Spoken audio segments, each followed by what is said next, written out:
영화 보면 나오잖아요. 이렇게 네. 손수건에 마취를 시키는 마취제 이렇게 묻혀가지고 그러니까요. 이렇게 입틀 막 해가지고 토막 살인을 하려고 준비를 다 해왔는데 네. 거기서 토막 그놈들 살인이요? 김대중 대통령이 5번의 줄고기를 말씀하시잖아요. 예. 그 이제 납치 사건 얘기로 돌아와서 1973년 8월입니다. 일본 도쿄에 있는 그 호텔에서 이제 네. 일어난 사건인데요. 일단은 호텔에 어떻게 좀 오게 된 거죠? 누굴 만나려고 오셨지 않습니까? 아까 그 10월 유신 때 끌려간 김대중계 그 국회의원들이 12명 이야기했잖아요. 김상현 씨 등등. 예. 이들이 끌려가서 이 고문을 당하고 치조를 받아보는데 김대중 대통령 그 동교동 집에 숟가락 소리까지 숟가락 몇 개냐 이야기까지 다 그가 감청이 돼 있어요. 중앙정보부에서. 정보기관에서. 예. 그걸 다 감청을 해놓은 거예요. 그러니까 김대중 대통령이 이제 8월 15일 날, 1973년 8월 15일 날 한민통 일본 본부를 창립하려고 방문한다는 것을 정부로 우선 알고 있죠. 예. 그 다음 두 번째는 양일동 씨가 네. 일본을 방문해서 김대중 대통령을 만나는 그 일정을 캐치를 해요.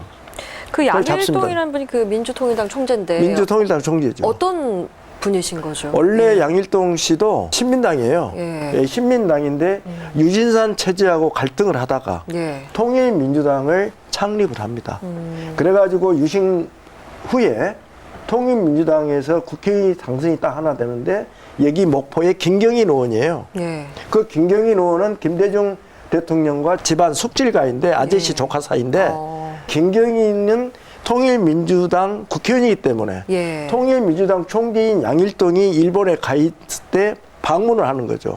그래갖고 셋이 식사를 하자. 예. 그리고 이제 식사를 하고 다른 장소로 김대중 대통령이 이동하는 과정에서 호텔 복도에서 바로 괴한들이 아. 나타나가지고 예. 김대중 대통령을 양일동 총재 옆방으로 끌고 가가지고 예. 마취를 시키는 거죠. 아, 마취를 시키고 이제 끌고 가신 건가요? 끌고 들어가서 그 영화 보면 나오잖아요. 이렇게 예. 손수건에 마취를 시키는 마취제 이렇게 묻혀가지고 그러니까요. 이렇게 입틀 막 해가지고 네. 이렇게 끌고 가는 네. 그런 정말 상황인 그렇게 거예요. 그래가지고 그냥 이제- 괴한들이 끌고 간 거군요. 근데 이제 토막 살인을 하려고 준비를 다 해왔는데 네. 거기서 토막 살인이요? 그놈들 입장에서는 네. 정말 재수없게 갑자기 양일동하고 헤어져서 김대중 가는 때 그때 잡아서 호텔에서 토막 살인 하기로 했는데 네.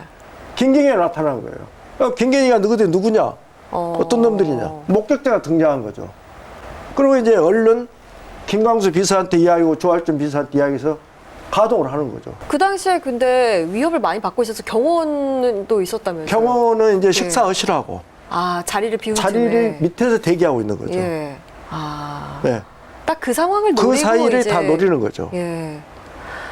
그러면 그 호텔에서 김대중 대통령을 끌고 어디로 이제 이동을 한 거죠? 아니, 호텔 옆방에서 가서 토막을 하려고 했는데 예. 거기서 이제 목격자 김경인 의원이 나타난 거예요. 그러니까 그거 이제 미수로 그치는 거죠. 그래서 김대중 대통령이 5번의 줄고기를 말씀하시잖아요. 예. 1950년 6.25 전쟁 때 목포 형무소에서의 처형, 네. 거기서 직전에 살아나신 거. 그 다음에 1971년 5월 24일 무한 강주 예. 국도 교통사고. 이장 살해 미수 사건 두 번째. 그 다음 세 번째가 도쿄 팰리스 호텔 거기에서의 토막살인 위기. 그 다음에 네 번째가 배 안에서 네. 수장당한 이 사건. 수장의 예. 그 죽을 고비. 그 다음에 전두환의 5.17 쿠데타에 의한 내란모 조약 사건의 사형수로서의 죽을 고비 5번째. 예. 거의 5번의 죽을 고비예요. 그러니까 그 호텔에서 왜 그게 토막살인으로 저희가 추정이 되냐면은 네.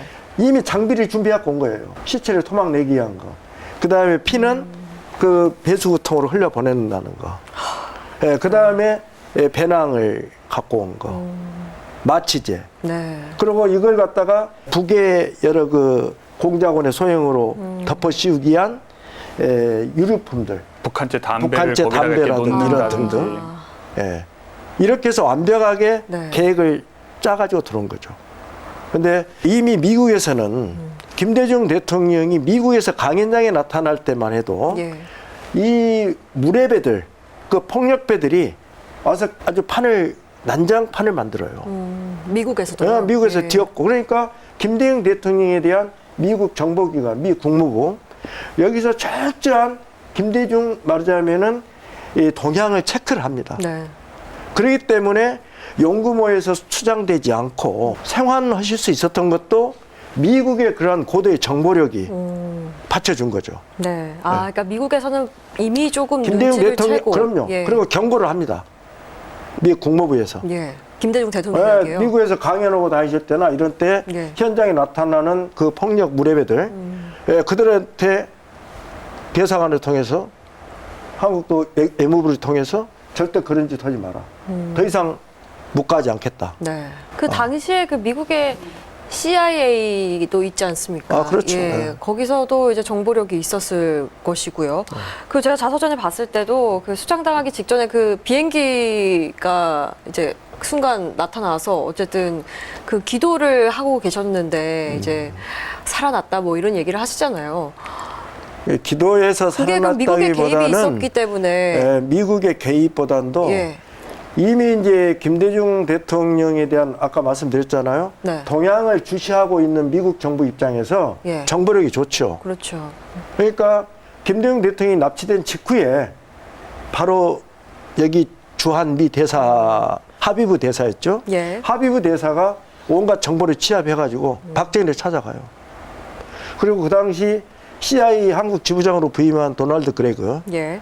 거기를 불러들여서 빨리 정보를 총동원해서 정보력을 총동원해서 김대중을 살려내라.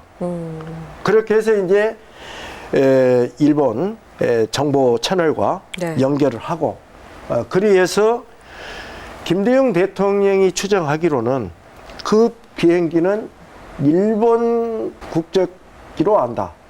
그냥 미국에서 날아올 수는 없죠. 물리적 시간이.